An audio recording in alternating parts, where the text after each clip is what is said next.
దుర్మార్గంగా చేయొద్దు. లోకేష్కి చెప్తామన్నా, నీ ఇంటికి నా ఇల్లు ఎంత దూరమో నా ఇంటికి నీ ఇల్లు అంతే దూరం. ఏదో పేద పుడింగ్ అనుకోవద్దు. దయచేసి మంచి నడవడిక నేర్చుకో. రెడ్ బుక్ తీసి మడిచి పెట్టేసుకో. ఇంకా చాలు. మర్యాదగానే చెప్తా ఉన్నాం, దయచేసి వినండి. ఎవరో పేపర్ రోడ్ రెచ్చగొట్టాడు, ఒక వార్త రాశాడు, నువ్వు రెచ్చిపోతే ఎటాయా? రాస్తారా పేపర్ వాళ్ళు? నువ్వు రెచ్చిపోతావా?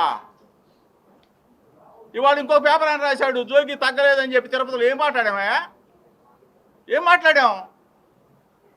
ఏం రాయగొండ మాటలు అనగొండ మాటలు మాట్లాడాము ఏమన్నా? పేపర్ మిత్రులు కూడా చెప్తా ఉన్నా, 1-2 పేపర్లు ఎందుకు మీకు? ఎందుకు ఆనందం? దయచేసి రాక్షసానందం పొందబాకండి.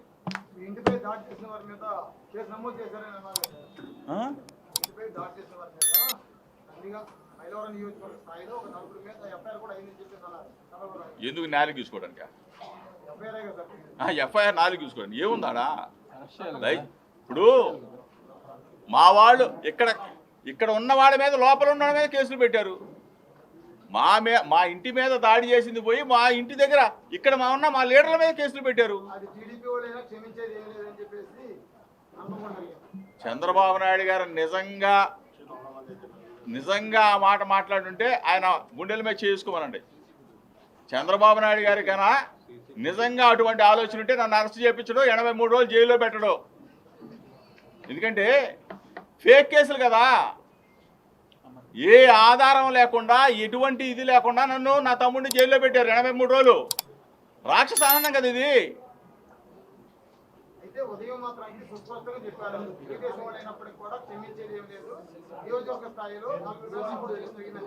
సీసీ ఫుటేజీలు ఉన్నాయి, మీరు కూడా చూశారు. వాళ్ళందరి మీద పెట్టమనండి.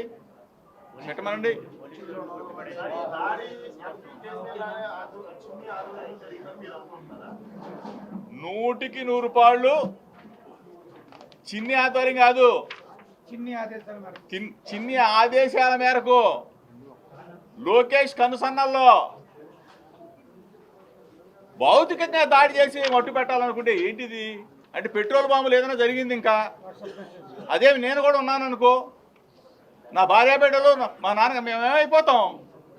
మీడియా మిత్రులు ఆలోచించాలా. ప్రజాస్వామ్యం ఇది కరెక్టా?